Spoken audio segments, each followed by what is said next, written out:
listening to Financial Survival, sponsored by Discount Gold and Silver Trading. I'm Melody Cedarstrom, and it's good to be here, the 8th of June, 2009. And again, thank you for joining us today.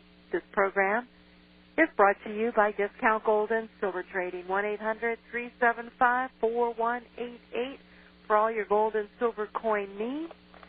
We got some great prices and a wide variety of products, and most important, the truth about which coins you should and shouldn't own at this point in time. Give us a call, 800-375-4188. And you can use that number if you like a complimentary issue to the International Forecaster also.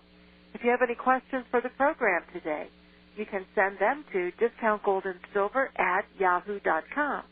Discountgoldandsilver@yahoo.com. I got quite a few of them printed out that came in earlier today and over the weekend. But if you have any that you would like to air today's program, discountgoldandsilver@yahoo.com.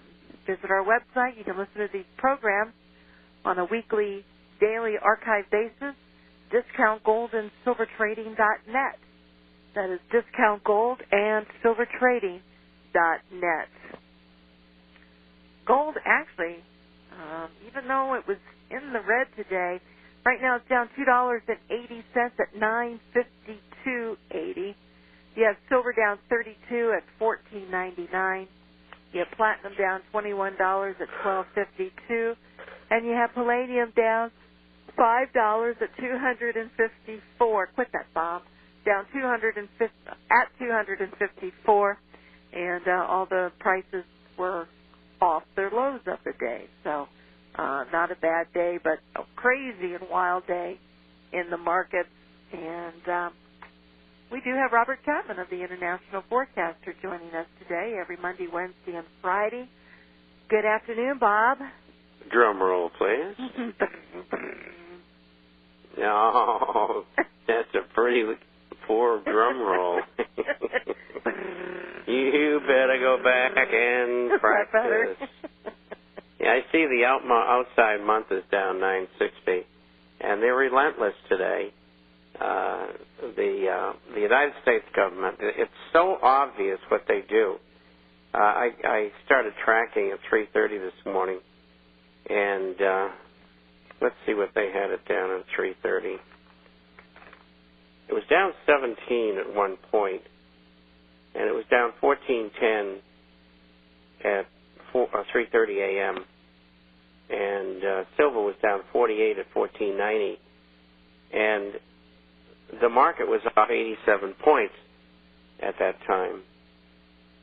But during the course of the day, the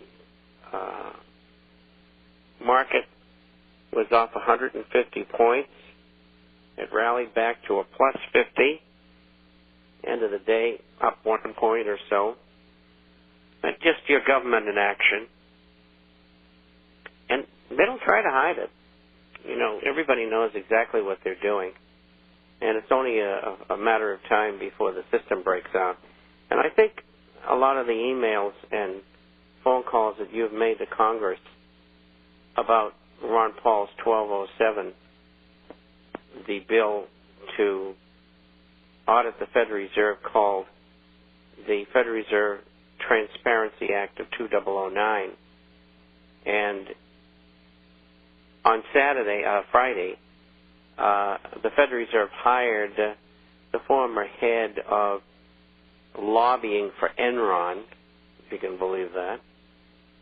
And she is going to try to force Congress not to pass 1207, which is a bill.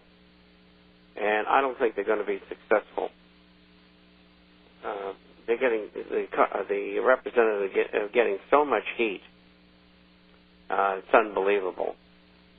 Evidently, I mean, why would you get 190 sponsors? I mean, on strong bills, that's unheard of. So we're going to get a good shot at this one. And it means everything in the world to us. It's very, very, very important. Because if we can't get this passed, and we can't get tariffs on goods and services, it's over. mean, this whole country's going to collapse. I was looking at some figures today. I'm trying to figure who did them. I can't remember, but I've reprinted them, and they're in the next issue of the IF, which will be on Wednesday. And it shows manufacturing as a percentage of GDP. And just in 2000, it was something like 18%, and now it's 12.4 or something like that. It's just incredible what free trade has done to our economy. And, of course, people out of work realize that. I'm sure you saw the figures come out on Friday, which we had in Saturday's issue. And the U6, official government figures, unemployment. These are the people who are discouraged, aren't collecting a check anymore, are part-time, plus the people who are short-term, which is 9.4%. That figure on U6 is 16.4. Our figure is 20.2, because in the U6 they use the birth-death ratio, which is ridiculous. They mean they add jobs.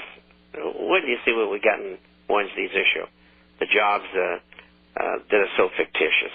Nobody believes the figures anymore, whether it's unemployment or CPI, TPI. It just doesn't make any difference.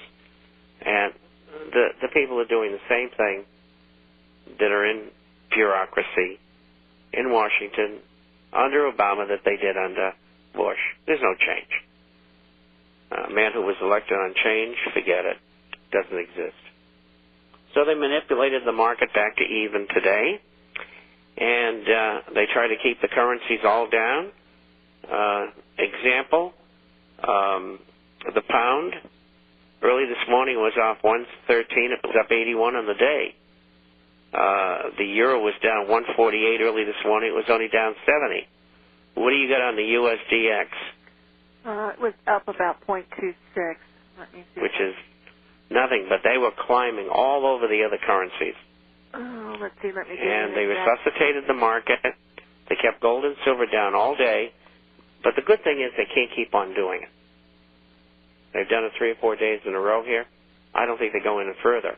And why? Wait till halftime when I give you the quotes on the stocks, and you'll see why. Because the outside month is down about $9, which is June. No, that's not the outside month. It's August, September. I don't know. I have to look it up. I know silver's July is the outside month. But they kept silver down all day. It was down 48 early on, and it's about the same right now.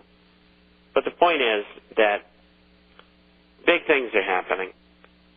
Finally, things are going our way. Incidentally, for those of you who didn't know, that the United States Supreme Court has put a stay on the sale of the Chrysler assets to Fiat. And it's because Indiana, which owns 1 or 2% of the bonds, essentially gets screwed, robbed by the corrupt people in Washington. And the Supreme Court's going to have to hear this case. Should take at least 2 months. And General Motors is selling off all their best assets, and like it was a fire sale, putting thousands and thousands of people out of work. And that's a big scam. They've stolen the retirement and health care from the retirees. Totally illegal under the 1974 URISA Act. I mean, your retirement is a savings, and they can't touch it. Now, they're also insured under that government plan, whatever it is, and they should end up getting somewhere around 35 to 50% of their normal retirement money through that insuring agency. I forget offhand what it's called. And but they have done other things, and I think what GM's management was doing was looting the retirement funds. We'll find out in time. The government's trying to cover everything up. I mean, the lies deceit and evil is just unbelievable. And they just want GM out of business so they could send all the business to China, India, Mexico. That's what it's all about. And, you know, sure, Mexican workers and Chinese get jobs, but they're very, very low paying. And all the money that's made is made by the ultra-rich. And that includes the communist ultra-rich as well. So, all around, Americans are getting the shaft.